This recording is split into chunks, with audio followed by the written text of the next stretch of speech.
Kali ini kita akan membahas perasaan merasa kaya. Perasaan kaya di dalam Al-Quran ini disebut dengan istilah istaghna. Kalimat istaghna salah satunya disebutkan di dalam surat Al-Alaq. Teman-teman bisa buka Al-Quran surat 96, surat Al-Alaq ayat 6, 7, dan 8. أعوذ بالله من الشيطان الرجيم بسم الله الرحمن الرحيم كلا إن الإنسان ليطغى كلا الإنسان ليطغى أن رآه استغنى إن إلى ربك رجعا. Surat Al-Alaq ayat ke-6 dan ayat ke-7, 8 itu membahas tentang seorang penentang, tentang seorang laki-laki yang sangat membenci Rasulullah SAW, laki-laki yang sangat bengis, laki-laki yang sangat sering mengganggu Nabi, yaitu Abu Jahal. Abu Jahal ini sampai diturunkan ayat demikian karena saking seringnya dia mengganggu Nabi.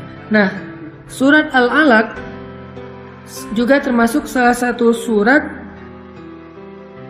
yang menyebutkan kecelakaan bagi seorang laki-laki yang bernama Abu Jahal dengan kalimat lanasfa'am bin nasiyah nasiyatin kadzibatin khati'ah falyad'u nadiyah sanad'u zabaniyah ayat ke-15.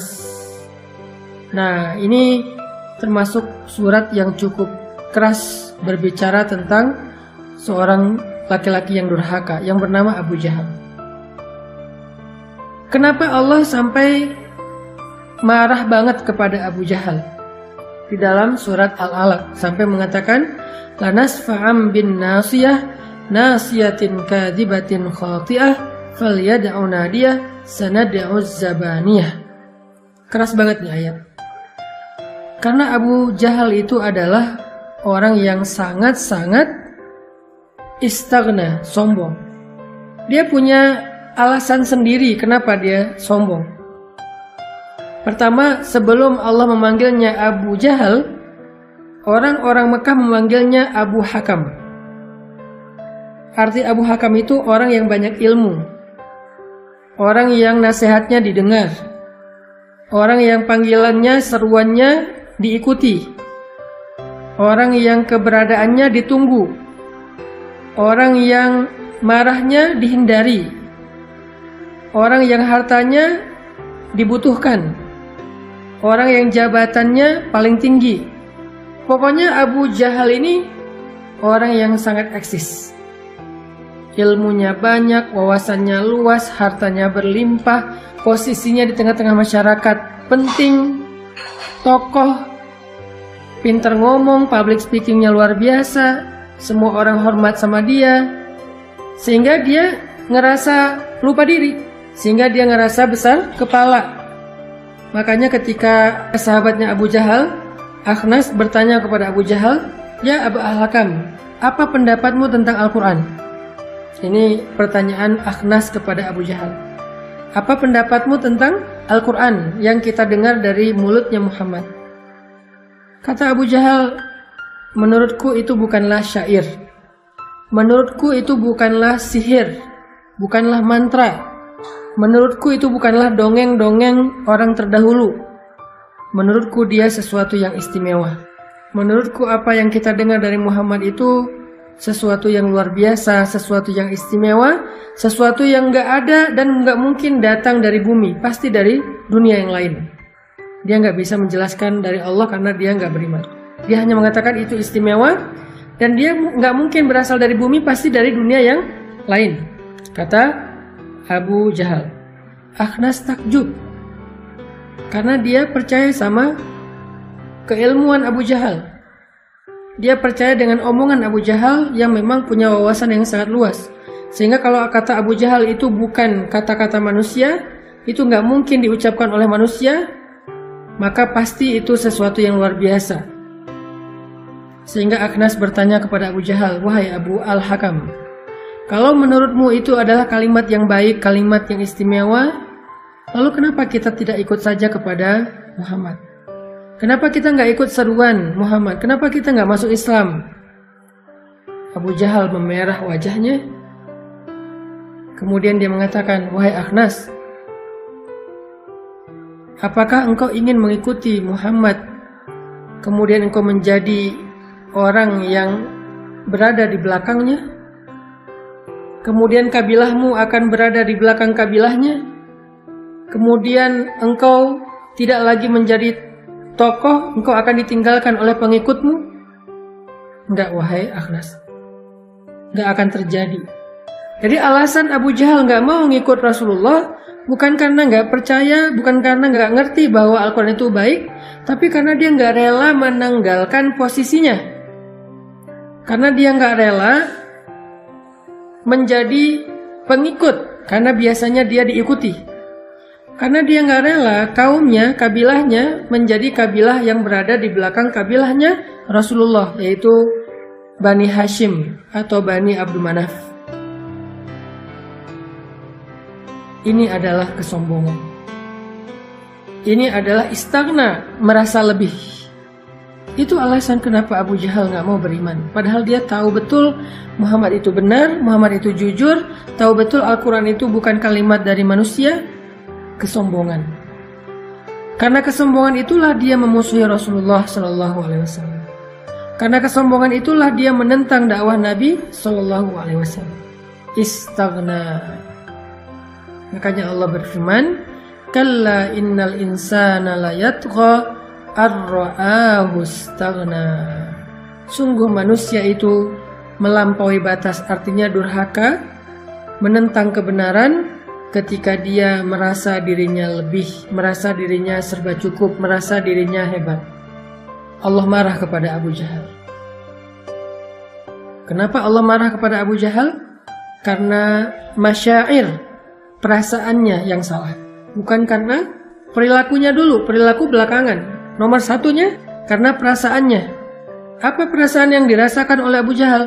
Perasaan sombong, perasaan hebat, perasaan lebih, perasaan gak butuh, perasaan ego, perasaan gengsi, merasa dia punya wawasan lebih daripada Muhammad, merasa pengikutnya lebih daripada Muhammad, kekayaannya lebih daripada Muhammad, lebih senior daripada Muhammad. Pokoknya ngerasa lebih aja, ngerasa punya segalanya dibandingkan dengan Rasulullah SAW. Itulah perasaannya Abu Jahal. Maka coba kita jadikan ini sebagai renungan untuk kita bersama. Apa alasan kita untuk menolak sebuah nasihat? Apa alasan kita untuk menolak masukan dari orang lain? Apa alasan kita untuk nggak mau berteman dengan seseorang? Apa alasan kita untuk menolak lamaran seseorang? Apa alasan kita untuk menjudge seseorang? Apa alasan kita untuk memarahi seseorang? Apa alasan kita untuk merendahkan seseorang? Kalau alasannya karena kita merasa lebih hebat dari orang lain, merasa lebih keren dari orang lain, merasa lebih kaya dari orang lain, merasa lebih tahu daripada orang lain, maka itu adalah kibar, sombong. Apa alasan kita mendebat ke orang tua kita? Apa alasan kita menolak nasihat dari ibu dan ayah kita? Apakah kita merasa lebih tahu dari mereka? Apa alasan seorang istri nggak mau menerima nasihat dari suami? Apakah dia merasa lebih solehah karena udah lebih sering ngaji daripada suami? Apa alasan seorang suami merendahkan istrinya? Apa dia merasa bahwa dia yang udah nyari nafkah sehingga dia lebih mulia daripada istrinya? Apa alasan orang tua menzolimi anaknya? Apa dia merasa udah punya jasa lebih kepada anak itu? Pokoknya siapapun dia, ketika dia merasa punya kelebihan dibandingkan orang lain yang membuat dia jadi merendahkan orang lain, maka kalla innal insana la yatgha ar-ra'ahu istaghna. Sombong. Apa kata-kata iblis? Ana khairum min, khalaqtani min nar wa khalaqtahu min tin. Aku lebih baik daripada Adam. Engkau ciptakan aku dari api dan engkau ciptakan dia dari tanah. Sedangkan api lebih mulia daripada tanah menurut iblis. Ditambah lagi dia ngerasa udah ribuan tahun beribadah bersama para malaikat, lebih senior daripada Adam. Kok tiba-tiba Adam yang jadi pemimpin, Adam yang jadi khalifah? Kenapa saya harus menjadi pengikutnya Adam? Saya lebih senior. Kenapa saya harus menjadi pengikutnya Adam padahal saya lebih baik? Merasa lebih. Bedanya dosa Adam dengan dosa iblis, Adam dosanya maksiat, iblis dosanya sombong. Nanti kita bisa lihat itu pada diri para sahabat. Teman-teman kalau baca sejarah sahabat, kan rata-rata sahabat yang masuk Islam itu dulunya di masa jahiliyah mereka orang-orang yang banyak dosa kan? Ada yang peminum dulunya, ada yang pezina dulunya, ada yang pembunuh dulunya, ada yang durhaka kepada orang tua dulunya, ada banyak macam-macam dosa, ada yang syirik juga dulunya. Umar itu dulu pernah bunuh orang. Umar itu dulu minum. Sa'ad bin Abi Waqqas dulu riba. Khalid bin Walid dulu pembunuh. Amr bin As dulu riba juga. Banyak dari mereka yang punya masa lalu dosa-dosa besar. Dan sebagian besar mereka emang syirik. Kecuali beberapa orang doang yang hanif. Khadijah hanif, Ali hanif, Abu Bakar hanif.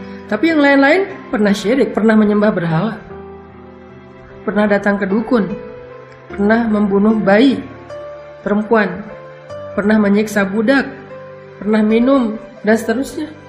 Tapi kok bisa akhirnya mereka mendapatkan hidayah?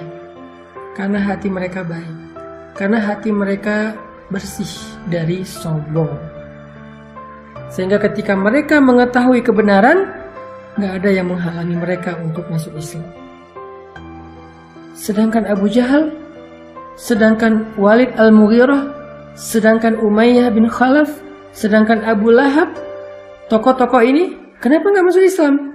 Sedangkan anak mereka masuk Islam. Anak Abu Lahab, anaknya ada yang Muslim, terutama yang perempuan.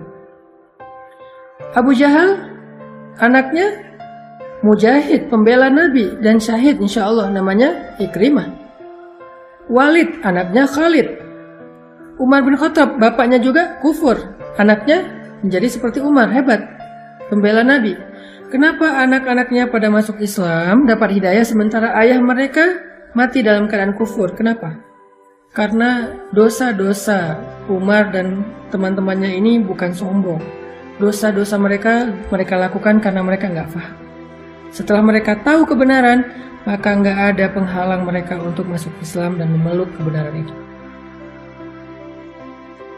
Sedangkan yang tua-tua, tokoh-tokoh, Abu Jahal dan yang lain-lain, mereka sombong. Walaupun mereka udah tahu kebenaran, kesombongan menghalangi mereka untuk mengakui kebenaran itu dan mengikutinya. Itulah bedanya Adam dan Iblis, atau Umar dan Abu Jahal. Jadi Umar adalah orang yang pernah berdosa di masa lalu, tapi dia nggak sombong. Abu Jahal adalah orang yang menolak kebenaran karena dia sombong. Merasa nggak butuh kepada Allah. Merasa nggak rela untuk menjadi pengikut Muhammad karena dianggap lebih junior, karena dianggap kabilahnya lebih kecil daripada kabilah Abu Jahal sendiri. Renungkan ini dalam kehidupan kita sehari-hari. Jangan sampai kita punya perasaan sombong kepada manusia, apalagi kepada Allah. Salah satu bentuk kesombongan kita kepada Allah itu adalah ketika kita berhenti berdoa. Bukan doa-doa yang berat, doa-doa sehari-hari aja. Kita makan, nggak memperhatikan doa makan. Di situ udah mulai ada rasa nggak butuh kepada Allah. Kita ngerasa baik-baik sajalah, nggak akan ada masalah, makan juga makanan yang sehat. Kita nggak butuh dilindungi oleh Allah dengan makanan itu. Bilang Bismillahirrahmanirrahim. Kenapa? Karena kalau saya nggak bilang bismillah, berarti saya nggak minta perlindungan Allah. Nanti setan ikut makan bareng saya. Nanti kalau keselak ada masalah, nanti dalam tubuh saya makanan ini bisa jadi penyakit. Ada sombong, nggak merasa butuh lagi sama Allah. Apalagi kalau kita udah merasa punya banyak ilmu, baru juga dikasih ilmu sedikit oleh Allah tentang masalah gizi, baru dikasih ilmu sedikit oleh Allah tentang masalah bisnis, baru dikasih ilmu sedikit oleh Allah tentang masalah psikologi, udah merasa pede, nggak lagi merasa butuh sama Allah, nggak mau lagi menggunakan Al-Quran sebagai panduan hidup. Huwa a'lamu bikum idh ansha'akum minal ard wa idh antum ajinnatun fi butuni ummahatikum, kata Allah. Dia udah ngerti banget tentang kalian. Sejak kalian diciptakan dari tanah yaitu Adam, atau sejak kalian menjadi janin di dalam rahim ibu kalian, yaitu kita. Dia tahu tentang kalian zahir dan batin, termasuk jiwa kalian.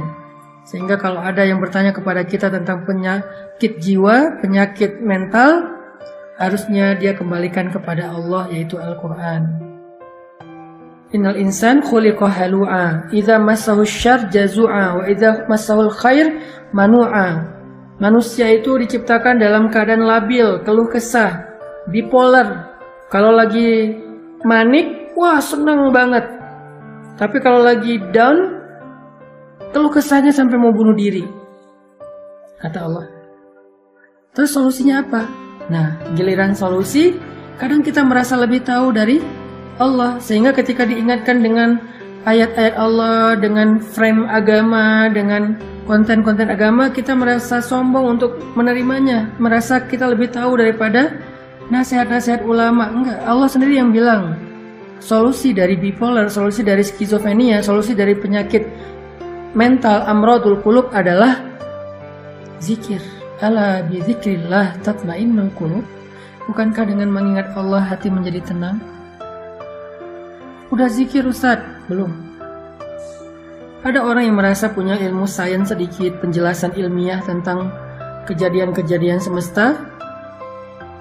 Lalu ketika terjadi kejadian alam ini yang luar biasa, dia mengatakan ini fenomena alam, ini karena faktor ini, nggak mengambil hikmah tentang ini tanda-tanda dari Allah. Gerhana, oh gerhana itu secara teori begini, bukan tanda-tanda dari Allah. Ada awan, bentuknya apa? Oh bukan tanda-tanda dari Allah, ini cuman awan apa namanya misal.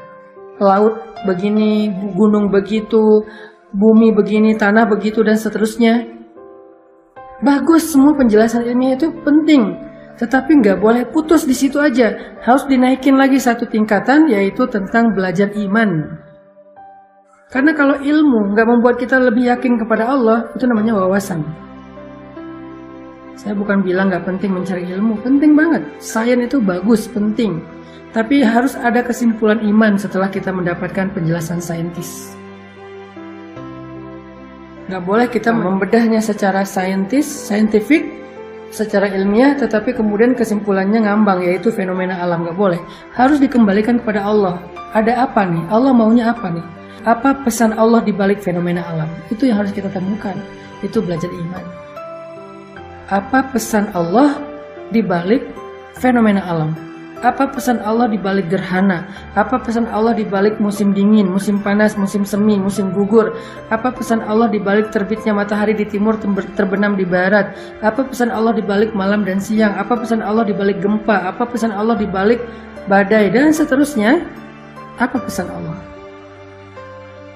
Itu yang harus kita cari. Dalam lingkup yang lebih kecil, apa pesan Allah di balik masalah saya? Apa pesan Allah di balik kerugian ini, musibah ini? Itu yang harus kita cari. Tapi kalau kita nggak mau tahu itu, dan mau menyelesaikan semuanya, mau memahami semuanya dengan logika kita, merasa udah ngerti secara rumus dan teorinya, di situ kita nggak sengaja mulai muncul kibar, sombong. Dan sombong itulah yang menghalangi kita dari kebaikan. Jangan sombong kepada Allah. Bahkan jangan sombong kepada manusia. Sehingga kita nggak merendahkan siapapun. Nggak boleh. Mungkin kita punya kelebihan yang nggak dimiliki orang lain. Tapi jangan lupa, kita juga punya kekurangan yang nggak dimiliki orang lain.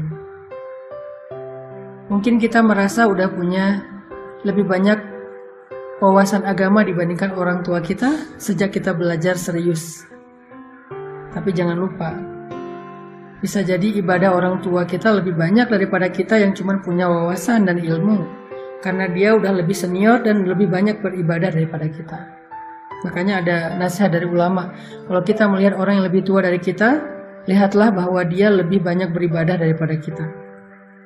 Kalau kita melihat orang yang lebih muda dari kita, lihatlah bahwa dia lebih sedikit dosa daripada kita karena kita udah lebih tua dan pastinya lebih banyak dosa.